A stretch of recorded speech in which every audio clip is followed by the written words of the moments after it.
Hello and welcome to Community Forum. My name is Joseph Feaster and I am the host of the program. And since this is my first show for the new year, 2020, I want to wish all of you a Happy New Year. Today, my guest is, as I always say, a very important person. It's a person who has served with distinction in many locations in Boston and now in Norfolk County. And he has a distinction now as serving as our sheriff here in Norfolk County, and that's Jerry McDermott.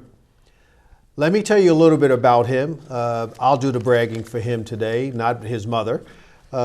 He was appointed in 2018 by Governor Charlie Baker to serve out the remainder of the term of former Sheriff Michael Bellotti. He has more than 30 years of experience in the public and private sector, where he served as Chief of Staff at the Division of Capital Asset Management and Maintenance, or DCAM as we call it. He was the Government and Community Relations and Economic Development person for Eversource. He also was the State Director for former United States Senator Scott Brown. Served as the Executive Director of the South Shore Habitat for Humanity, and where I know him most from would be from when he served as a Boston City Councilor from 2002 to 2008. Some of his community interests and his service to the community from a volunteer standpoint is very close to my heart as well. He served as the co-chair of the Austin-Brighton Substance Abuse Task Force. He headed up many initiatives dealing with drugs and alcohol abuse, using education, prevention, and awareness, and in fact created a youth drug summit. He initiated a parent drug survey, which deals with the issues of substance abuse and mental health. And while he was serving on the city council, he worked to develop the first sobriety high school, William J. Ostagai High School. He is a graduate of Catholic Memorial and the University of Massachusetts, and he resides in Westwood. Mr. Sheriff, welcome to Community Forum. Great, thanks for having me. Well, in terms of in doing my research, I was happy to learn, because I knew you in your role as a city councilor, but I didn't, the expansive role that you have in so many different areas and so many commitments was very impressive. Particularly, I share your interest in the issue of drugs and mental illness, so we'll have a chance to talk a little bit more about that. But one of the things I like my viewing audience to know about a guest is to get a sense of what they do, and so that they can understand. And I would suspect that most people viewing the program says, okay, the sheriff holds people in custody until there's more than that to the sheriff's department. Absolutely. So why don't you walk folks through an education as if we were doing a video going through and you're walking them through your offices, because you have about 4 of them. That's right. Why don't you tell them about what the sheriff's department is? Great. Well, Joe, I think most people, when they hear sheriff, they think of the old-fashioned cowboy hats and horses and spurs, and they think, well, in modern times, the sheriff just locks up the bad guys, right? That people who commit crime get locked up, and that's, the role of the sheriff. It's so much deeper than that. Of course, we do have the care, custody, and control of the inmates. We want to make sure that nothing bad happens to them while they're in our care and custody, and we also want to make sure that we run a safe house of correction for our corrections officers and our administrative staff that are caring for those inmates. We also have a civil process division. So a quick example is if somebody unfortunately is getting divorced and they want to have papers served, they can come into our civil process office in Quincy. Next door to that, we have the Office of Community Corrections, where we partner with offenders who are now out. Maybe they're on a bracelet, or they're coming back periodically for urine tests and some programming. Then we have the Braintree facility, which is a fantastic facility that does house a lot of our administrative staff, particularly around our finance staff. But it's a true partnership with the town of Braintree. And it's this very expansive campus that used to be called the Braintree Alternative Center. And once upon a time, It was a part of a hospital for tuberculosis, and it was dormitories for nurses. We did have offenders held there years ago, but in modern day, it's basically administrative offices. And then on the outside, we have a ropes course, and we run a leadership academy that focuses on the youth in our community, all across the 28 communities in Norfolk County. And that focuses on like an anti-bullying curriculum, kind of a self-esteem building. It's a great program, and I encourage maybe this coming summer, if you get a chance, to come on down and see that. Well, I want to do like Monopoly, Sheriff. I want to be just visiting. Just visiting. Just visiting. Yeah, we'll give you the get out of jail free card. All right, that'll be work for me. But let me talk about a little bit about, when I was doing some reading, you had a number of divisions. Yes. Within your civil process division, which you just mentioned, community corrections. But I mean, there's the health services unit, the offenders unit. Let's talk about the organizational aspects and programming that you have at the jail. So as you mentioned, Joe, if somebody was coming in from the public and they were seeing it through the eyes of what happens when somebody comes, an inmate comes right in through intake. So we have a screening process. We deal with the mental or behavioral health issues. We deal with the medical issues. And through classification, we look at the whole person and try to determine where they should best be housed, and which housing unit should they go to. Are they somebody who needs to be in medical? Are they detoxing? And sadly, we are the biggest detox in the county because of this opioid epidemic. After they go through... But you also have, in terms of a significant number of inmates who suffer from mental illness. It's huge. It's huge. And I want folks to know that, because you are really one of the major treatment centers. We are. In fact, I know this for a fact for most of the jails in this and the houses of correction and throughout this Commonwealth. That is the case from the standpoint of treatment or housing persons with mental illness. That can't be stressed enough, Joe. They're co-occurring diagnosis, or we say a dual diagnosis. Most of the men and women that come into our care and custody have some mental health issues plus the addictions to drugs and or alcohol. And so, we're trying to find out, at what point did they begin to abuse the drugs and alcohol? Was it some form of escape from the mental illnesses that they couldn't deal with? And we see this at a younger and younger age. And to address that, I started a juvenile task force on mental health and substance abuse in Norfolk County. And we have a representative from each of the 28 communities. And it's alarming when you start to talk to the professionals that are out there in the schools, social workers, nurses, school resource officers come to our meetings. And it doesn't matter if it's Dedham or Dover or Weymouth or Wellesley. Our kids, there's an unmet need for more mental health counseling. And what we see time and time again, Joe, is if a young man or woman knows inside they feel a little different. They may be bipolar, they could have depression or anxiety issues. Whatever the mental health issue is, sadly, at a very young age, once they try marijuana or once they get their hands on liquor, all those little voices and those worries, that anxiety or depression kind of melts away. And so it's a little bit of an escapism from what's going on inside their head. And by middle school, and then certainly by high school, we're really seeing kids go off track. And it's you can't put a blanket on it and say, well, all these kids are troublemakers, or all these kids are the bad kids. They're not. And when we get people in our care and custody, particularly the young men, they're baby-faced. They're 20, 21 years old, and the underlying cause of the abuse of the drugs and alcohol is mental health. Well, we're going to stay on this a little bit more, because that's true to my heart. But it used to be that the age of 18 was the age when it would first mental illness would first manifest itself. Right. That age has now dropped to about 12 years old. Sure. And so what you're experiencing in there, but also that you're getting, they're younger. They don't come to you at those ages, obviously, but in terms of they go into the juvie system and ultimately may carry on to you. Yeah. But what we are seeing is that in the jails, and I'll speak to you, I won't try to speak generally, what you're doing programmatically is trying to address that in a way which is treating it as an illness. Even though they're in your care and custody, you're treating it more from an illness standpoint as opposed to a punitive standpoint. Let's talk a little bit about that philosophy. So, number one, I am blessed to have Joanne Barrows run our behavioral health division up at the Norfolk County House of Corrections. And we really do look at this holistically. We're treating the whole person. Sure, they came to our care and custody because there was a crime committed. But alcohol and drugs are always a part, or it's high 90%. And that goes across the country in any correction system, county, state, or federal level.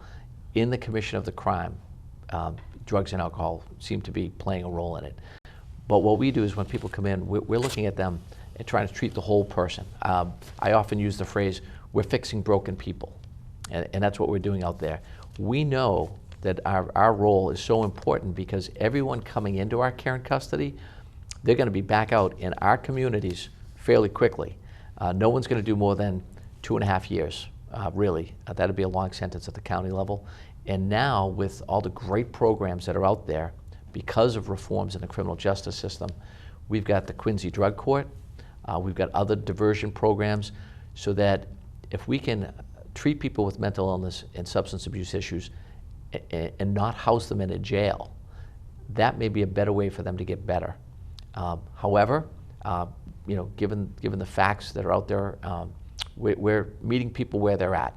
We know that some people are going to come into our care and custody and will be at the House of Correction. But we want to address all their underlying medical and mental health issues so that they have a better shot at a successful reentry. Because again, they're going to get out in, the number's like around 90 days right now on average. Right, I was reading about that. On average, 3 months is the time frame of where they're stay in your care and custody. But I want to come back. I want to also underscore. I am familiar with the drug courts, the mental health court, and I know last year I believe the legislature and the governor signed into law expanding the number of those throughout the various areas throughout the regions throughout the Commonwealth, and those are great because again. As I've observed, I went over to the one in West Roxbury with Judge Carey, that what they are doing is they're looking at it once again as an illness, and they have social workers and case managers and others. And recovery coaches. Yeah, I've been out there crying with folks over there, Jerry. I've been over there crying with folks over there. Quincy Drug Court's phenomenal. Yeah, so it's great. But I want to, I want to have you talk about, because you have such a great operation, and I'm going to give you opportunity to tell us about it. I mean, you have an offenders program, you have a seniors program, you have a reentry initiative, you have your victim services, you got your youth program. Let's let's talk about it all. So again, back to the earlier question about what do we do. So everyone knows that we house inmates, right? That come into our care, custody, and control. We have excellent programming for our inmates, but we also have a lot of outward-facing programs that serve the community that many people, many of your viewers may not know about. So for example, with our seniors, Joe Canavan and Cheryl Bambury head up our senior programs. We have a great program called Are You OK?, which is a partnership between the Norfolk County Sheriff's Office and Fallon Ambulance Service. And really this is a program that offers peace of mind. So let's say you have a grandmom or granddad that lives alone in Norfolk County. They may or may not have a life alert system, but what we do is we offer a free phone call between 6 a.m. and 10 a.m. every day, or they may choose to just have it Tuesdays and Thursdays or Monday, Wednesday, Friday. They select the time and the frequency, and it's an automated call that goes out to them. It's generated, and they basically say they're okay. You hit 1, or you're not okay, hit 2, or they may speak into the phone. Once we know someone needs our help, we can work with local police. And here we have a great chief, Donna McNamara, in the Stoughton Police Department. Yes. She's phenomenal. And we'll work with them in a partnership, and we'll do a wellness check. So let's say your grandmother is in our program, the Are You OK?, and you're her backup. If we call her and she doesn't pick up at 8:30 a.m. as she's supposed to, we'll call and say, Joe, your grandmom didn't pick up. Is she at the dentist? Did she have a hair appointment? What's going on? And you may say, she forgot to tell you about that medical appointment. She's fine. But if she's not, if we call that person, they don't pick up, we call their backup, and you don't know where they are and that they should be home, we'll call one more time, and then we'll do the wellness check. And in the 13 months that I've been sheriff, we've had 7 saves. Wow. Everything from broken hips, people falling and breaking their wrist and not being able to hit a life alert button. Right. And one woman, she'd gotten into the tub and got faint, like she didn't have the upper body strength to push herself up out of the tub. In that case, the police went in through the window, but she was saved. Right. So that is a peace of mind program that we encourage all seniors to sign up for. And you know who loves it more than the seniors? Is their kids. Yes. Yeah, particularly if they live out of state. There's another program, if I may, while we're on the topic of our seniors, Sure. called Files for Life. And this program has all of your pertinent medical information. Again, a free program. You could have your primary care physician, any medication and dosages that amounts you're on, plus any allergies, recent surgeries, and who to call in your family in the case of an emergency. So this is something that our first responders are trained to look for. So let's say you're passed out on your kitchen floor, fire department shows up, this is on your refrigerator with a magnet right on the back. So that Is that my copy? That's your copy. So this is a great program. Yes. And if you think about it, if you're incapacitated or if there's a language barrier, this is vitally important. And a little takeoff of the File for Life is something called the Yellow Dot program. And this is another simple program. It's free. This goes on the back of your driver's side window, and that alerts first responders in the case of a motor vehicle accident that this information that's on the Files for Life is now basically in a folder with your picture on it. We're going to use Joe Canavan as an example. This goes into your glove box. So now, God forbid, there's a motor vehicle accident, you're incapacitated, can't speak for yourself. They'll look at that picture and they'll know, okay, was Joe driving? Is that the passenger? Is it the person in the back seat? What are their medical issues? And they can administer help in a more informed way. That's great. I mean, I have such in my wallet. Yes. I have one which has that information on there. But again, I think that this idea of having it there, and also some of the collaborations. I'm sitting here, I met recently, and I'm going to have on a program later this month, the YMCA. Excellent. And it seems to me that we have a seniors program right here in Stoughton. Yeah. And as well, we have a program where seniors are able to work out over at the YMCA. Maybe we ought to have that conversation, Absolutely. Sheriff, to put it there with Janice Bruce is the director over there, and that maybe Joe Canavan or others can take things over there, because I think that they would be in a position to circulate this amongst the people who come there, and they have a pretty good turnout over our senior center. I bet. So I just offer that to you No, we'd love to come visit as a thought to to expand the programs. I think this life-saving mechanism is definitely worthwhile having. Absolutely, and that Are You OK program, again, that's probably one of our most popular once people realize that it's out there. And as I go around the 28 communities in Norfolk County, I'll ask people when we go out to the Council on Aging, just a simple show of hands. How many people have signed up for this? And one or two. But now that they've learned about it, right. So that's why, Joe, if we can come out to the YMCA sometime in Stoughton and let people know about these programs, and this show is fantastic because it'll get the word out. Yes. I think people would love to sign up. Well, I want to do that, and I know Joe is here, and so I know he's writing copiously. I can't look at him right now, but I'm sure he's writing, having just spoke to him earlier. Yeah. I'm sure he is, and I think that he ought to contact our Council on Aging, where we have, but our senior center over Rockland Street, and at least leave the information. I mean, there, the Y will be here, and Ellen Green over the Y would be happy, and we have a lot of, and it's not only for seniors, it's for any of us. Any of us. I mean, sure. it's not only for seniors. I'm there, but so I always think about the seniors. I'm right behind you. So my sense is, but there's more of that. But let's shift and go to since we're going to be deal with all the generations, because I know you got youth programs as well. Great programming. So a real quick shout out to my predecessor, former sheriff of Norfolk County, Michael Bellotti, who left to be the president of Quincy College, and he's gone on to do some other great things, which we may get into later, and how that ties into mental health. But when I first took over sheriff, I learned of this leadership academy, and I was asked, do you want to continue to put this in the budget and pay for it? Well, it didn't take long. I took a tour of the facility in Braintree.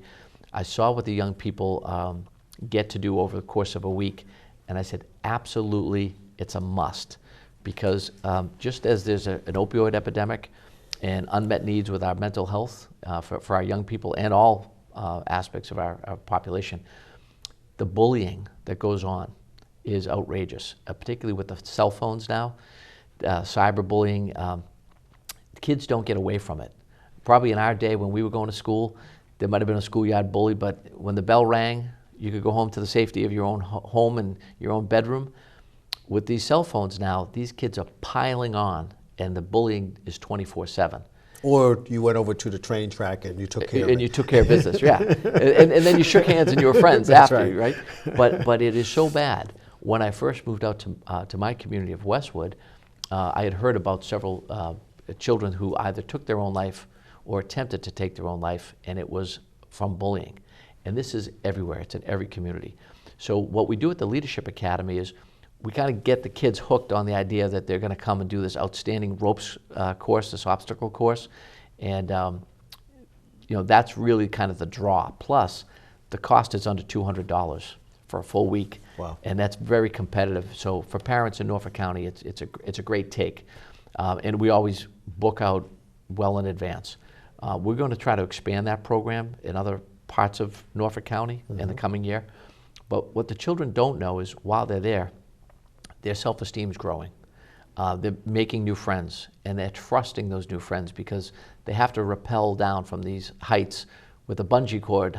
They're harnessed in for safety, but they have to trust that their team's going to catch them.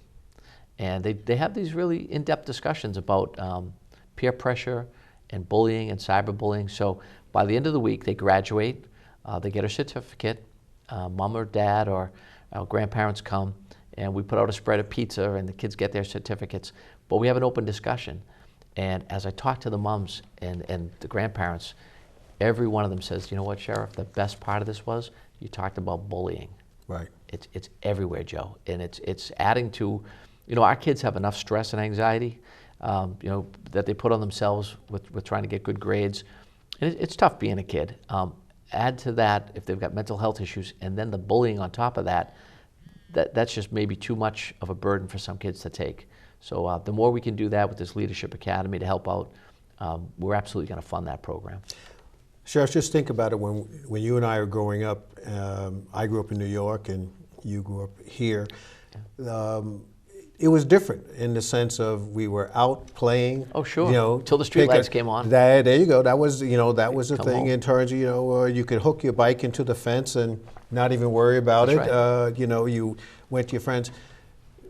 We organized sports can I come to your court where you are and say, Yeah. You wanna Jerry, play? can I play? Absolutely. That's not the case anymore. No. And I, even with my own Sadly. children, had to traffic them around from here to there. And my grandson, who's 9 years old, I don't want him to go out of my eyesite. Right, and you have to make in this play society. dates. That's right. That's Everything's right. scheduled. Yeah. I tell folks I know I must be Italian because I had to walk 75 blocks because we spent our bus money and bought pizza in New York. So a kid going 75 blocks away from the neighborhood. You'd be terrified as a Nowadays, you couldn't do parent. it. So Yeah. so that's an extraordinary program that you have for both parents and for those young people in this day and age. And that's based in Braintree, Joe, but our hope is to do something down towards the Franklin, Rentham area, just so that we're getting a better cross-section of kids having an opportunity from all over Norfolk County. Yeah. Now, I want to give Joe all his kudos here, and I know you talked about some of the programs on the community corrections which he runs. Are there any other programs that you wanted to mention before we move on? Oh, well, we do a lot of great things with our inmates. Right. Let's face it, our inmates love the opportunity to get out into the community. So working with classification, we look at the inmate's offense, their history, and those who are low likelihood to reoffend or to try to flee, we'll say, would you like to get out and come over to the Dedham Alternative Center? So it has less of a feel of a prison institution. And we tell them, you're going to be out on an inmate work crew.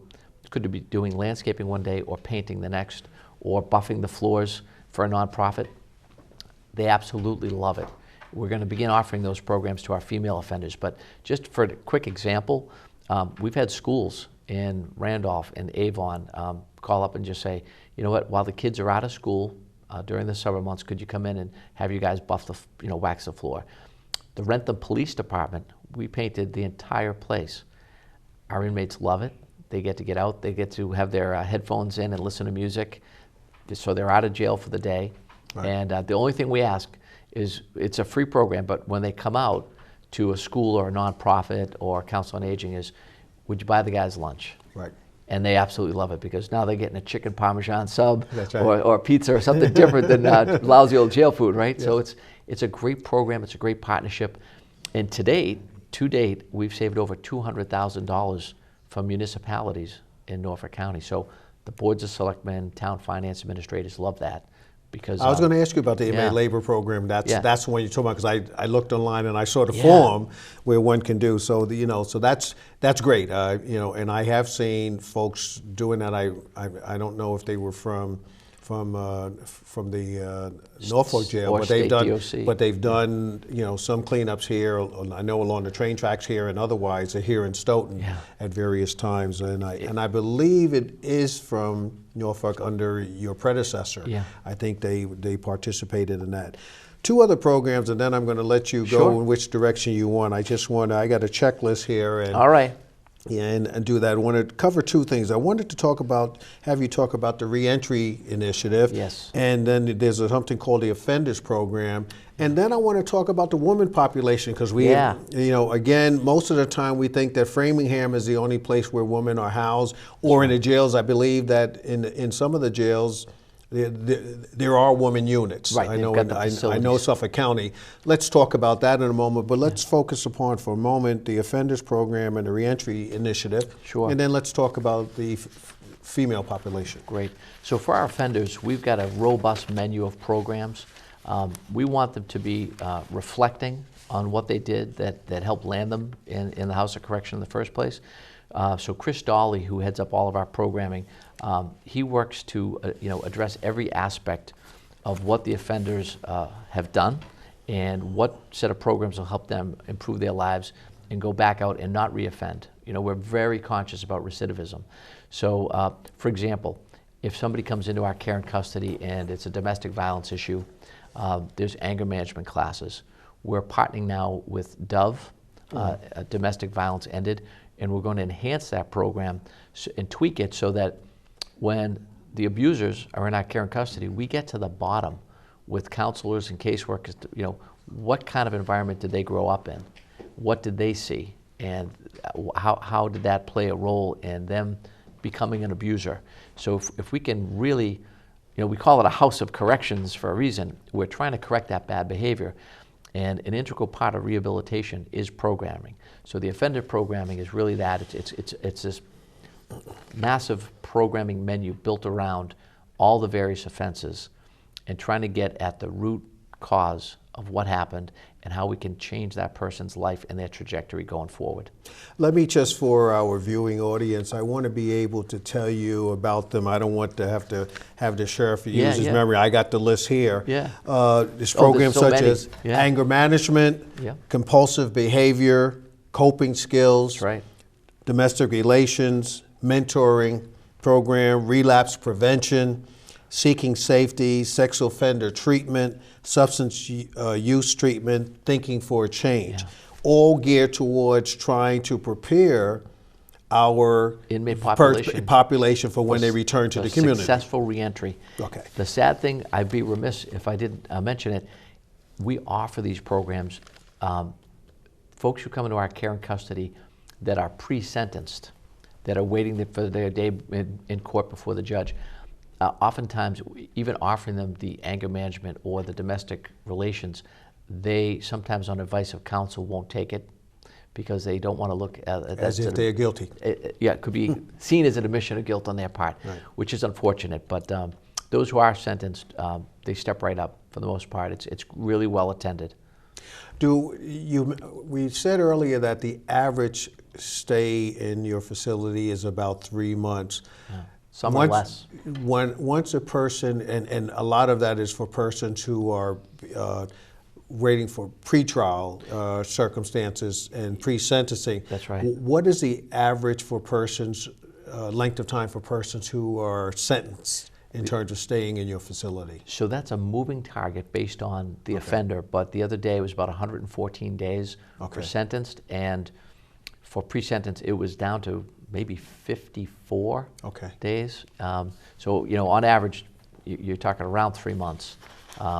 So the problem there, if you think of it as a problem, is we have so many great programs, Joe, and we have the ability to help change people's lives. But if an offender is in and out of our care and custody that quick, our staff sometimes say, I feel like I'm putting a Band-Aid on the problem. Unless there's that continuum of care, and that's something we really focus on, is if somebody comes into our care and custody, they have mental health issues, they've been abusing drugs and alcohol, we help them achieve sobriety, so folks are clean and sober, but now we're trying to skill them up in a short amount of time so that they can go hold down a job. When they leave our care and custody, we have to do a handoff. There's got to be that continuum of care. Otherwise, without it, it's like trying to jump from this edge of the cliff over a ravine to that cliff.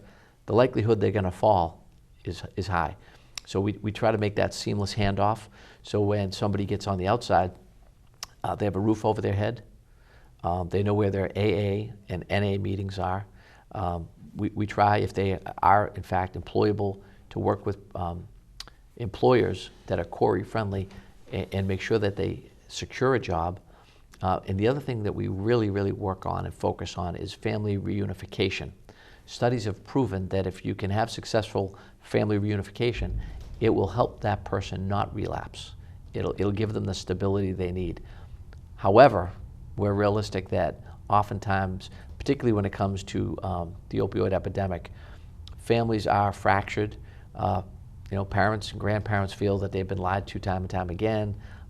You know, I know one young man that I'm talking with up at the jail. He would steal his sister's jewelry and go. He would steal anything just to buy his next fix of drugs. So it's hard to knit that family back together right away. But family reunification can happen over time. But that's something that's so important, is the continuum of care, so that we know who your health care provider is going to be on the outside, and that we have people going for their mental health counseling. And that way they're not coming back to us at close to $212 a night. Every time you speak, Sheriff, you have me write something more down All right. that we're going to talk about. But that's how my mind works. Yeah, sure. I'm listening intently to what you're saying, and I want to, you know, I want to talk about a few things, and one of them will be this whole concept of rehabilitation that you're talking about, because that wasn't always the model that existed. But I don't want to forget to talk about our woman part. I want to let's go there. Talk to me about how women are housed and treated in your facility, and about how many. So, Joe, when I first took over as sheriff 13 months ago, our female offenders were not housed and not treated the same as our male inmates. They were shipped to MCI Framingham. Right. And immediately I had a discussion with my general counsel at the time, who had been a defense attorney, and she said, let me just tell you, it's not a nice place to do your time. And she didn't think it was fair, nor did I, that our female offenders were not getting the same shot at the extensive programming that we were offering the men. There was no equity there. So we've recently entered into a memorandum of understanding with Suffolk County Sheriff Steve Tompkins, who has the facilities already in place to house female offenders. So we got our Norfolk County female offenders out of MCI Framingham, out of the DOC custody, over with Sheriff Tompkins, and we're going to, in the coming months, take a building called the Dedham Alternative Center that's up near the House of Correction, and if you come up our driveway, you would see it. It's on the right-hand side. We're going to retrofit that building so that we can take our female offenders and, you know, give them the same shot at successful programming and successful reentry. We're going to take it a step further, though, Joe, and this is kind of cutting edge, I think. When we retrofit that building, we could house up to 24 offenders. What we want to do for the female offenders, oftentimes the female offenders are moms, and they're working with DCF, and they're working on knitting that family back together. We want to take 2 of the 24 units and make them more of a dormitory, you know, not institutional, but more of a dormitory feel. We don't want the kids to be afraid, and, you know, with good behavior and with working with DCF, we're going to have mom and child visits, and they're going to have stayovers, so that they can begin while mom is still doing her time to start to glue that family back together and build that bond. What we have talked about with Dove, domestic violence ended, is not always, but oftentimes, the females that come into our care and custody were themselves abused. Yes. They were victims at one time. This is added to their mental health needs and challenges. So they didn't just wake up and decide to, abuse their children one day, or maybe abuse their partner. There's a history that's not seen on the surface, that we have to work with our social workers and caseworkers and really fix that broken person, so that when they get back out, and we know they're getting back out, they're going to be a better mom. They're going to be a better person in the community. So these are some exciting things I think we'll be rolling out, and love to have you come up and maybe when we do the ribbon cutting of that facility, maybe we can cover that. That'd be great. We'd love to have the station to do that, but on a personal note, we'd like to come up and visit and to see some of your program and even speak to some of your mates, particularly as it relates to mental illness. But I'm going to go to break in a moment, but I want to come back because you've outlined so many of the great initiatives that you have from the standpoint of programmatically, looking at inmates as human beings. They are. And trying to help them, and as you said, the House of Corrections, to get them as they re-enter their communities. Now, I want to talk about what we can do to help you do the job that you want. And since I'm a political guy, I want to talk about how we can help with funding, how we can work with the collaborations. I know about the Sheriff's Association, so I want to talk about all of those things when we come back. Excellent. Hi, this is Roy Cohen. The crew would like to thank Maxie's Delicatessen, located at 117 Sharon Street in Stoughton. You can reach them by calling 781-341-1662. The American Cancer Society is looking for volunteers to drive cancer patients to and from treatments. You can volunteer by calling 1-800-ACS-6662 or online at www.cancer.org. Ilsa Mark's Food Pantry and St. Anthony's Free Market is located at 2 Park Avenue in Stoughton. For more information, call Christine Gallagher at 781-341-0611 or 781-341-0549. To get involved with Meals on Wheels, call Jessica at 781-344-8882, extension 2. The Stoughton Penny Saver. Our business is advertising your business in Stoughton. To advertise, call 781-344-4833. Community Forum showtimes here in Stoughton. You can see it on Thursdays, Fridays, Saturdays, and Sundays at 6 p.m., Monday at 8 p.m., Tuesday at 5 p.m., either on Comcast Channel 9 or Verizon Channel 28. If you have any comments or suggestions, contact us at communityforum1@yahoo.com. Samaritans, 41 West Street, 4th floor in Boston, Massachusetts, 02111, or call them at 617-536-2460. The 24-hour helplines, 877-870-HOPE or 877-870-4673. Samaritans, 800-252-TEEN or 800-252-8336, or online www.samaritanshope.org.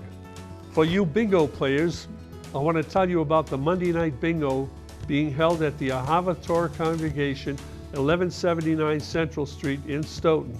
The doors open at 4:30 p.m. The games start at 6:30 p.m. You come on down and win some money. They have 2 big prizes. One is $1,199 and the other one is up to $3,000. So come on down. My guest today is Jerry McDermott, who is the Norfolk County, Sheriff's Office. That's because I'm in Boston too much, Sheriff. But if you wanted to get in contact with the Norfolk County Sheriff's Office community programs, where you can learn more about the programs that were discussed on the program today, to offer your assistance and support, that would be appreciated.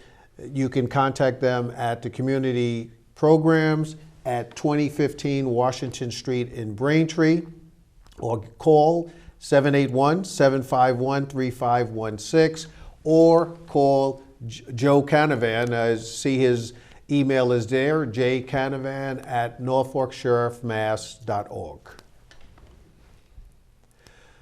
Well, we're back, and my guest today is the Sheriff of Norfolk County, and that's Sheriff Jerry McDermott, a person who I've known during his illustrious career as a city councilor in the city of Boston for 6 years. I am most appreciative of his leadership here now as the Sheriff of Norfolk County, and for his interest in the areas of mental illness, substance abuse, and the whole opioids problem. So, Sheriff, I know there were some additional programs before the break that you wanted to talk about, and there's a few other matters. So why don't we go through the programs that you wanted to let our viewing audience know Great. about? Thanks, Joe. So earlier we touched briefly on the task force for juvenile mental health and substance abuse. And the more we talk about mental health, and we go out to the schools, we visit the middle schools, and we'll go out to the high schools, and we'll talk to the young people about making good choices. We'll bring out a motivational speaker. We'll actually bring out an inmate to talk to the student body and give their experience. But everywhere I go, it seems that one of the issues that we're not as a society meeting head on is that issue of mental health. Sadly, I think there's still a stigma for many families. They don't want to talk about mental health issues until it's too late, until there's a crisis, until their son or daughter is abusing drugs and alcohol and maybe court involved. So if we can get out ahead of this and get our children the help that they need at an early age, I think as a society we'd be much better off. And we both know, Joe, every time there's a mass shooting in this country, after the shooting, when they do the debrief and they talk to the fellow students or they talk to the teachers, they all say, oh yeah, little Eddie over there, we all knew he'd be the one. But did they get that child the help that he or she needed at a younger age?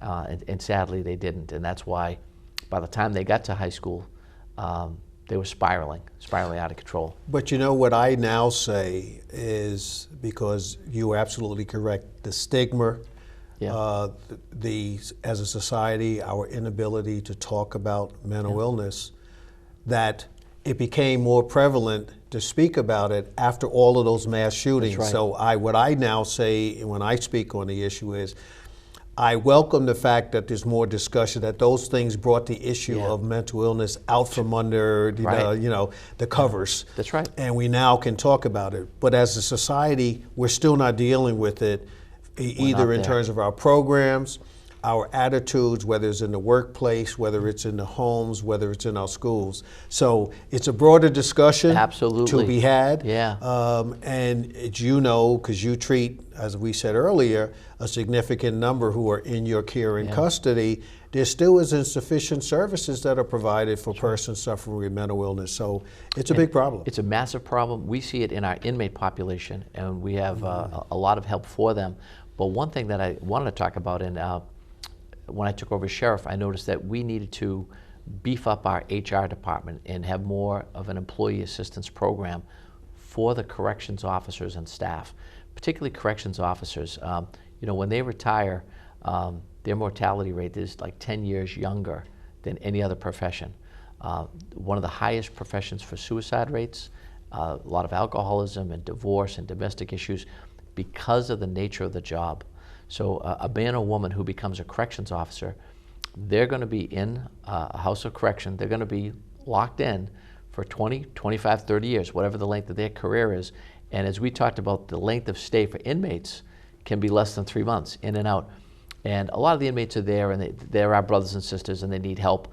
And our corrections officers, realize that. It could be their nephew or niece that they're taking care of. But they also get some real tough actors. We house some U.S. Marshal inmates So we're dealing with a tough caliber inmate, sometimes MS-13 members or Latin Kings. So the stress level for our corrections officers is really high. So one thing I want to do, and we're bringing in an outside provider, is offer more help, not only for the corrections officers, but for the spouse, for their partners, and for their children. Because whatever happens on the inside of the jail, all that stress that's inside, they're taking that home. And so the whole family is really impacted by it. So in the coming weeks, not months, but coming weeks, we're going to roll out a new employee assistance program on top of all the other programs that were there, so that our corrections officers can avail themselves and let their family have access to the help they need. I've been on the job, as I mentioned, Joe, 13 months, and at least 2 officers I know we had to do an intervention to save their life, save their job. Their spouses were calling saying, we got to do something to help them, and we saw it, and they were in a downward spiral, but we got them the help they needed. But that was oftentimes when we have a loved one that's abusing drugs or alcohol, that's like them crying out for help. Well, I'm going to definitely follow up with you.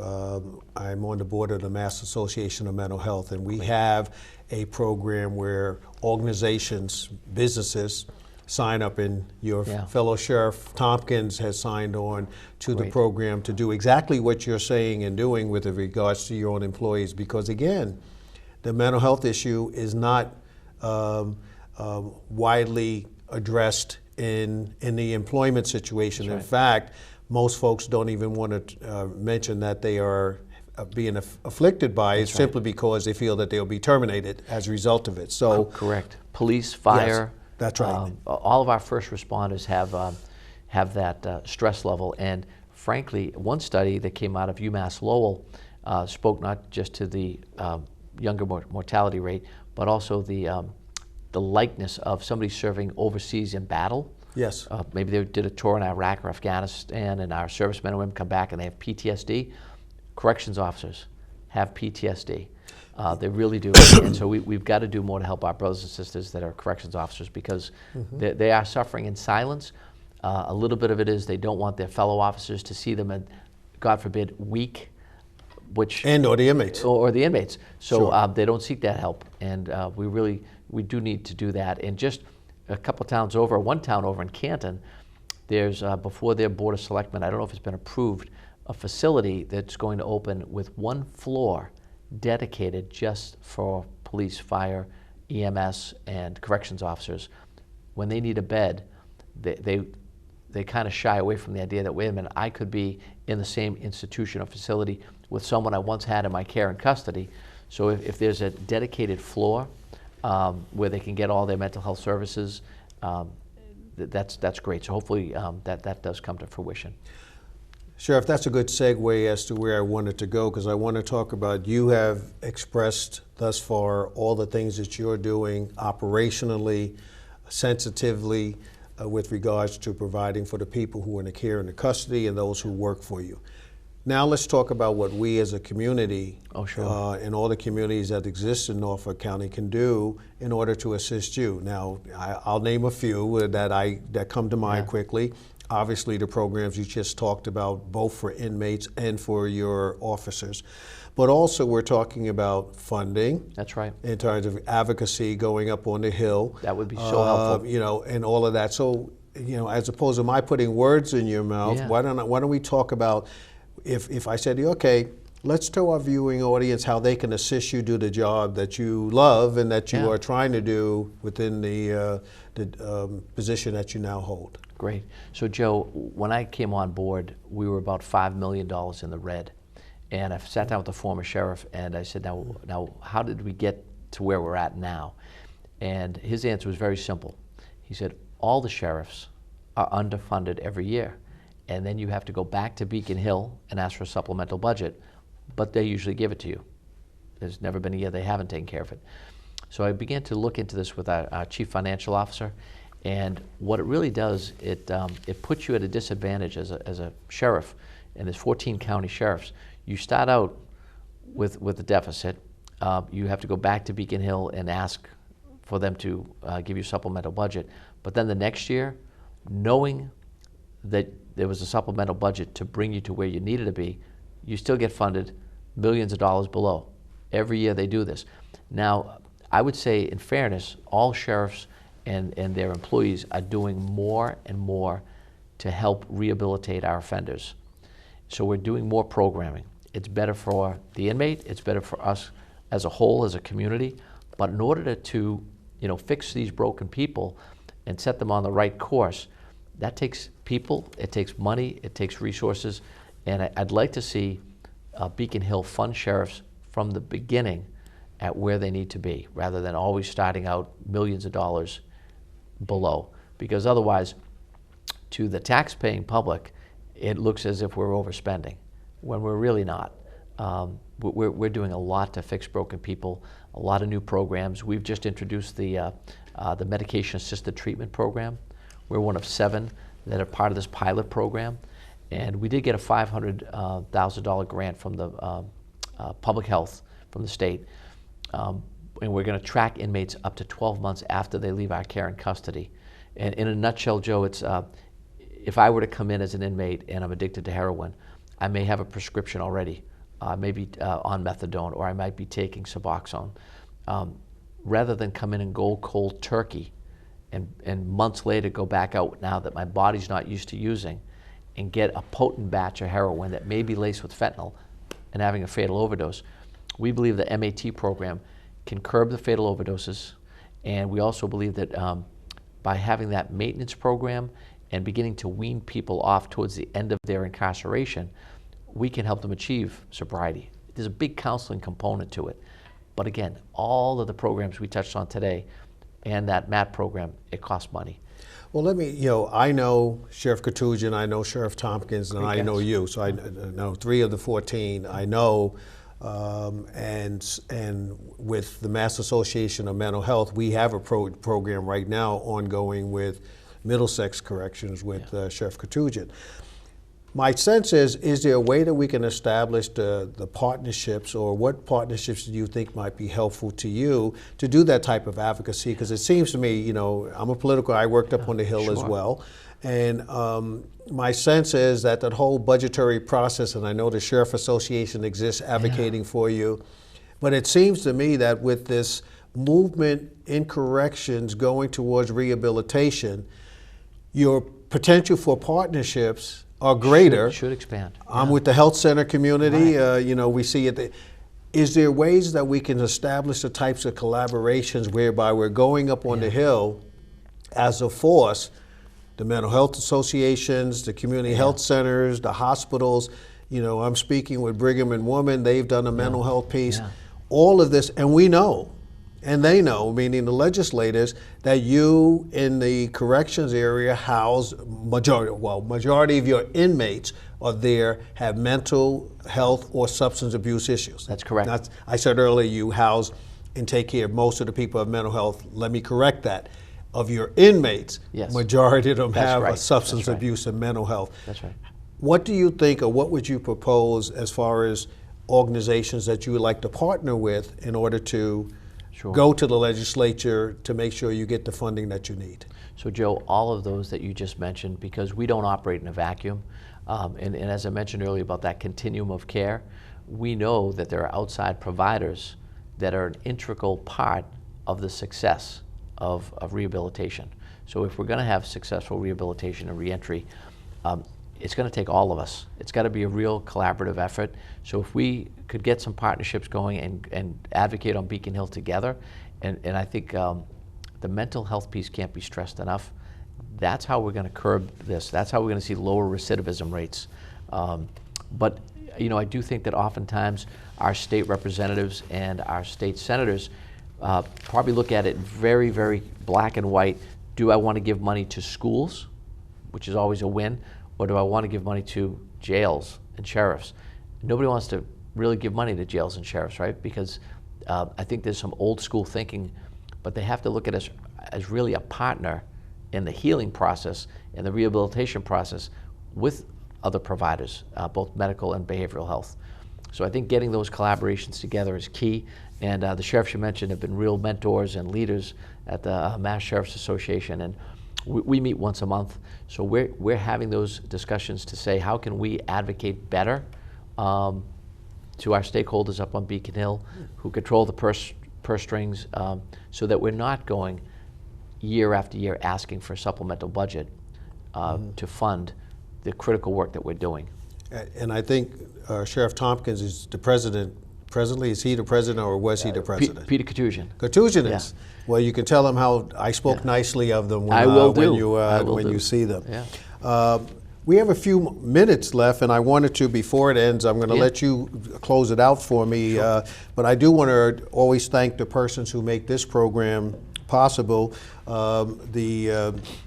Michael Hammond, who is the station manager, Leo McGowan in his absence, he was my camera person, CJ Mullins, who is here, Dave Young, who does everything around here, Frank Walsh, who has done the camera work for me, a person who is being trained, Rob Rotella. We have a volunteer, Laureen Kubek. And of course, my infamous executive producer, Roy Cohen. I couldn't do this program without him. So That's I want not what you said earlier about thank him. her. Oh, well, in terms of fine. I'm on air now. You know we political guys. I got to say nice things about him while we're on air. But no, he does an extraordinary job. But in a minute we have left, Sheriff. Sure. You want to do any closing remarks? Absolutely. First of all, Joe, thank you for having me, and Yes. I'd love to come back. And one other piece that I think is so important, the general public should know that we got rid of something called isolation. It's not good for the brain. It's not good for the person who's incarcerated. It actually does, it hurts them, and it doesn't help their recovery. When I came on as sheriff, we didn't have music. So we introduced something as simple as allowing the inmates to buy a Walkman. I don't know about you, but I couldn't go through life without music. And it's a great behavior modification tool. If they're a good inmate, they get to keep their music. If they fight with another inmate or spit at a corrections officer, we take it away for a week. So a lot of new innovative programs happening. Well, Sheriff, it's been great having you here. I know that people have gotten a better understanding. I hope that our viewing audience will support what the Sheriff is doing. Become a collaborator with him in order to be able to make sure we have the proper funding for the sheriffs, for the House of Corrections in our county. And tune in, and we'll see you next time.